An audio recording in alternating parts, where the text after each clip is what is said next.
Halo kawan, dimanapun kalian berada, bagaimana kabarnya? Semoga baik-baik saja ya. Kembali lagi bersama saya Mufi Royhan. Pada video kali ini, gua akan membahas salah satu film seru berjudul Rank Ranis. Film ini dirilis pada tahun 2019.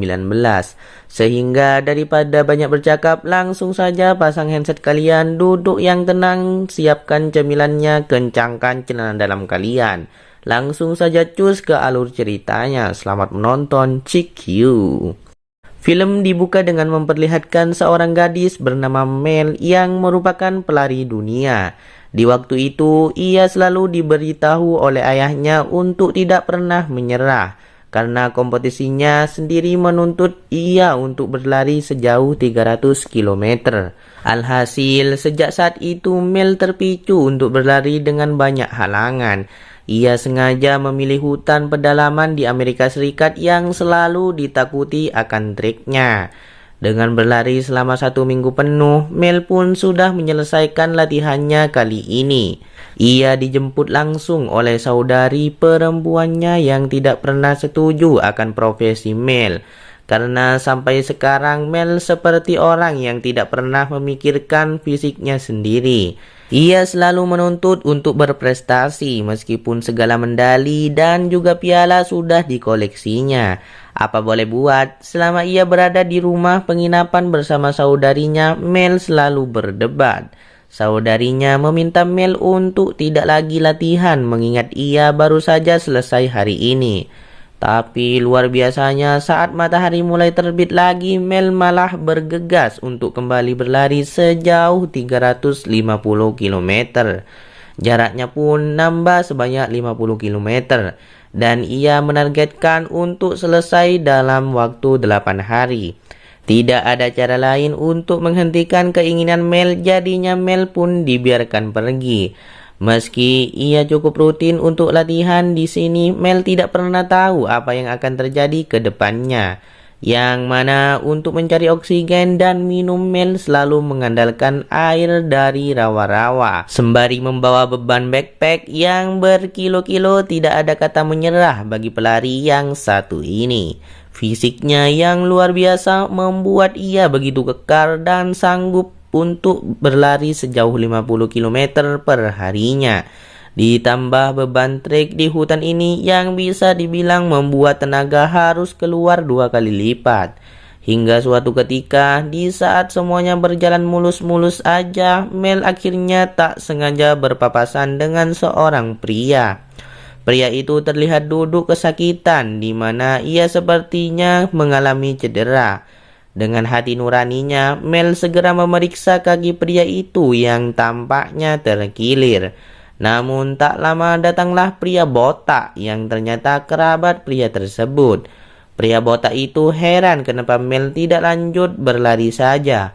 Apalagi ia tidak tahu sedang menolong orang yang seperti apa. Akan tetapi Mel cuek aja. Ia nggak mau menjawab banyak serta hanya mengobati sebisa mungkin. Tak jauh dari lokasi itu, hari mulai gelap dan Mel menemukan gubuk tua yang bisa ia tempati. Api unggun pun dibuat olehnya sembari melewati hari yang gelap ini. Secara cepat, 1 malam sudah terlewati begitu aja. Tapi ketika pagi, 2 pria tadi terlihat berada di dekatnya. Mereka membantu menyiapkan kayu bakar untuk digunakan lagi malam ini. Tak tahu apa maksudnya, tapi Mel langsung bertanya-tanya apakah itu sebagai bentuk balas budi dari niat baiknya. Namun pria botak tidak menganggap demikian. Mel yang gak mau basa-basi pun berniat melanjutkan latihannya sebelum semakin terik. Melihat Mel bukan sembarang orang, akhirnya diajaklah ia untuk makan-makan dulu bersama-sama. Mel pun terlihat mengeluarkan pisau yang selalu ia gunakan untuk berjaga-jaga. Di sini diketahui bahwa nama pria botak itu adalah Wellen dan pria kurus bernama Jared. Sayang semakin lama Mel terlihat semakin dikepung. Perlawanan pun segera dilontarkan yang mana Jared sulit untuk mengimbangi tenaga Mel. Mereka mencoba untuk mengambil tas merah milik Mel yang ujungnya ia nggak bisa melawan sama sekali. Tas sudah direnggut dan kini ia pun dibuat tak berdaya. Dengan tangan terikat oleh tali, jelas sulit bagi Mel untuk melakukan sesuatu. Di ujung sana, Waylon bersama Jared sedang berdebat terkait rencana berikutnya. Waylon berniat untuk terus berada di hutan ini karena mereka berdua sedang berada dalam buruan polisi. Gak tahu apa yang dilakukan sebelumnya, tapi Mel sendiri terus dibiarkan untuk berusaha kabur sebisa mungkin. Naas, apapun yang diusahakannya tidak ada hasilnya. Jared yang cenderung kasihan kepada Mel tidak ingin melihat tindakan Waylon yang tiba-tiba bengis. Waylon masih saja tidak puas telah mengambil barang bawaan dari Mel, sehingga ia pun meminta Mel untuk melepas ikat pinggang, di mana ikat pinggang itu akan digunakan untuk mengikat Mel di tiang gubuk. Jared yang cuma bisa nurut aja, gak bisa ngapa-ngapain lagi. Ia tahu tindakannya salah, tapi akan lebih gawat jika ia melawan Waylon. Alhasil saat mereka pergi, Mel sengaja mengucapkan kata pengecut kepada Jared. Waktu demi waktu berlalu, kini usaha satu-satunya dari Mel adalah mengandalkan tenaganya sendiri. Tak ada benda tajam yang bisa ia gunakan. Hanya ia melawan kuatnya tali dan juga kayu. Di titik ingin menyerah, Mel pun akhirnya membutuhkan waktu 15 menit sebelum pada akhirnya tenaga sudah tercover dan ia berhasil lepas dari jeratan itu. Sungguh luar biasa tenaga wanita ini. Akalnya pun tak habis, ia masih berusaha untuk melepaskan kedua tangannya yang direkat oleh tali. Menggunakan kantong oksigen yang ia bawa, Mel membasahi tangannya dulu sebelum pada akhirnya ia membakar tali itu di dekat api unggun yang masih tersisa. Beruntung cara itu berhasil, tapi ia harus menerima konsekuensi juga bahwa tangannya mengalami luka yang cukup perih. Luka gesek karena tali dan luka bakar. Jadinya Mel hanya bisa membasuh luka-luka itu. Tak ada istirahat, Mel segera mencari jejak dua pria tadi.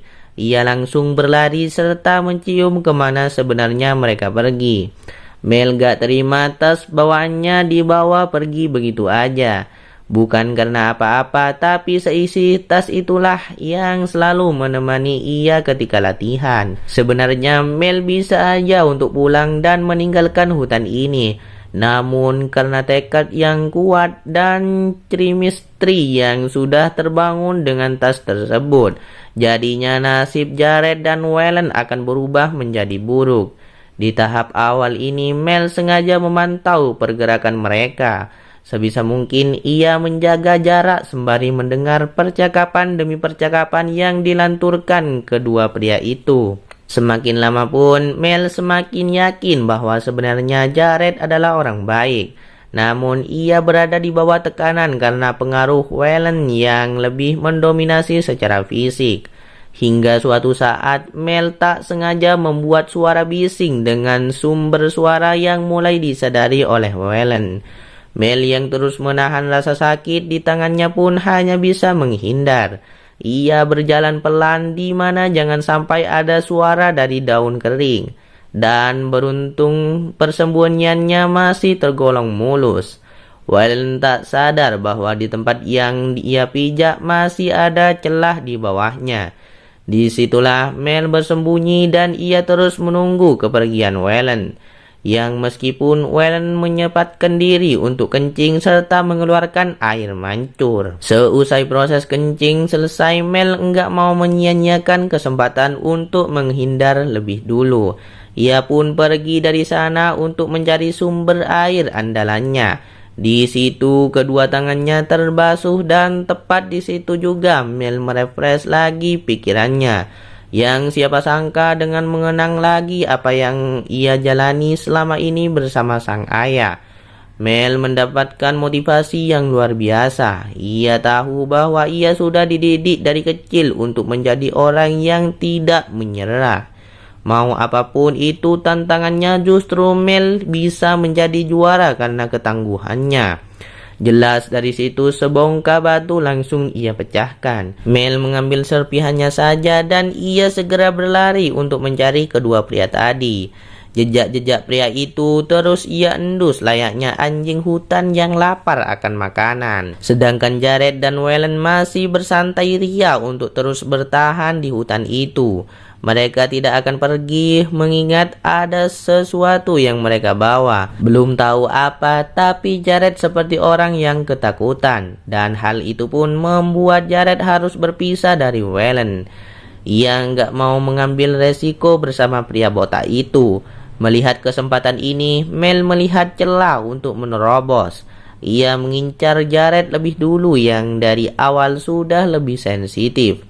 Hasilnya tanpa disadari oleh si botak, Jared berhasil tersekap. Pria itu disekap habis-habisan oleh Mel sebelum pada akhirnya Mel sengaja membawa Jared ke depan mata dari Waylon. Waylon terlihat meremehkan. Di sini ia bahkan sengaja membuang pisau yang sudah ia ambil dari wanita itu. Dan sesegera mungkin Bartel langsung ditawarkan oleh Mel. Ia hanya ingin tas merahnya kembali. Tapi karena Waylon nggak pernah mau, jadinya tas biru milik mereka lah yang diambil oleh Mel.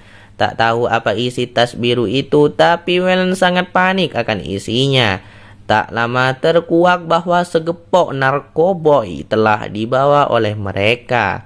Dengan jumlah sebanyak itu jelas uangnya tidak main-main. Tapi Mel gak mau tahu dan narkoboy itu dibuang begitu aja. Melihat hal tersebut terjadi di depan mata, Waylon dan Jared gak mau nerima keadaan tersebut. Niatan Mel untuk mengambil tas merahnya pun sirna, yang mana ia langsung didorong setelahnya. Mel dibuat terjatuh dari tebing dan ia gak bisa lagi untuk bertahan.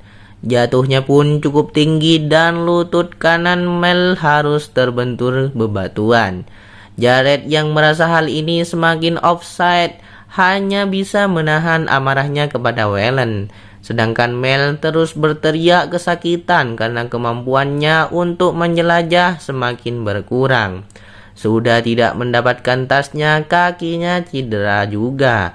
Alhasil, Waylon berbaik hati untuk tidak lagi membunuh Mel. Ia sengaja meninggalkan wanita itu seorang diri sembari berharap ada binatang buas yang mengkoyaknya. Tapi Mel gak bisa diam juga. Dengan cukup 2 batang kayu, ia bisa bangkit lagi. Mental dan fisiknya yang tidak patah membuat ia terus bergerak mencari bantuan. Untuk sekarang, memang Mel nggak bisa menghadapi 2 pria itu. Tapi usaha dan tenaganya langsung ia pakai untuk memanjat ke jalan raya. Meski harus menguras tenaga yang luar biasa banyak serta menahan rasa sakit, pada akhirnya Mel berhasil. Beruntungnya lagi, ia langsung ditemukan kepada sebuah mobil. Mobil yang melintas di mana ternyata mobil itu dikendarai oleh seorang sheriff. Curhat sedikit atas kehadiran 2 begal itu, Mel pun dibawa untuk dihadirkan ke kantor pusat. Perjalanan cukup lama terus dilakukan hingga di ujung Mel merasa ada yang janggal. Ia tidak melihat adanya satupun bangunan dan benar saja sheriff itu sudah memegang pistol serta meminta Mel untuk mengantarkannya kepada Jared serta Waylon. Jared dan Waylon yang menunggu di gubuk pun tidak akan percaya apa yang terjadi. Mel sengaja datang lagi sembari membawa satu orang yang ternyata cukup memiliki peran dalam penyelundupan narkoboy itu. Sheriff tersebut mau meminta segepok narkoboy yang sudah dibuang oleh Mel. Namun ketika ada slip untuk melawan, Waylon pun langsung melakukannya. Si sheriff itu ternyata hanya menang gertak saja. Tapi aslinya ia pun dibuat mokat setelah seluruh jeroan ditarik keluar oleh Waylon. Di saat yang sama, Mel terus berlari dan berlari. Ia tahu setidaknya harus mencari posisi teraman lebih dulu. Waylon yang sudah panas ubun-ubunnya nggak bisa dianggap remeh gitu aja. Jared sendiri tidak diapa-apakan, di mana fokus Waylon hanyalah kepada Mel. Tapi Waylon nggak tahu siapa Mel. Mel yang selalu berlari 300 km tiap minggunya, memang dari apa yang kita lihat Mel nggak bisa berbuat banyak. Namun diam-diam ia sudah menyiapkan pisau lipat yang pada akhirnya momen balas dendam langsung terjadi. Sebongkah batu besar dimanfaatkan berkali-kali dan tidak ada lagi yang namanya serpihan batu. Pada akhirnya dengan mandi air berwarna merah, Mel beranjak mengambil tas merahnya. Jared hanya bisa memantau aja sembari memegang pistol yang sempat terjatuh. Tapi dengan baik hati Mel menawarkan untuk pergi bersama karena diketahui Jared masih memiliki anak dan juga istri. Ia terpaksa menjadi rekan dari Wellen karena butuh biaya untuk persalinan anak kedua. Akhirnya dengan jelas Jared pun setuju untuk pergi bersama Mel. Di ujung Mel sekali lagi harus berpamitan dulu dengan hutan ini. Untuk pertama kali ia tidak menyelesaikan latihannya. Dan sebagai gantinya, di akhir ia tetap memutuskan untuk pulang ke rumah dengan berjalan tanpa meminta tumpangan sama sekali. Luar biasa tenaga wanita yang satu ini, dan sejak saat itulah film pun berakhir. Pada intinya guys, film ini mengajarkan kita untuk tetap waspada berada di mana saja, terutama di tempat yang sering kita kunjungi. Ya contohnya kayak Mel ini, meski ia sering datang ke hutan ini, tapi ada satu momen bisa aja ia mendapati sesuatu yang tidak terduga. Dan ia bertemu dengan Jared dan Wellen. Oke guys, mungkin segini aja pembahasan alur cerita dari film ini. Terima kasih sudah menonton, sampai jumpa di video selanjutnya. Slebel.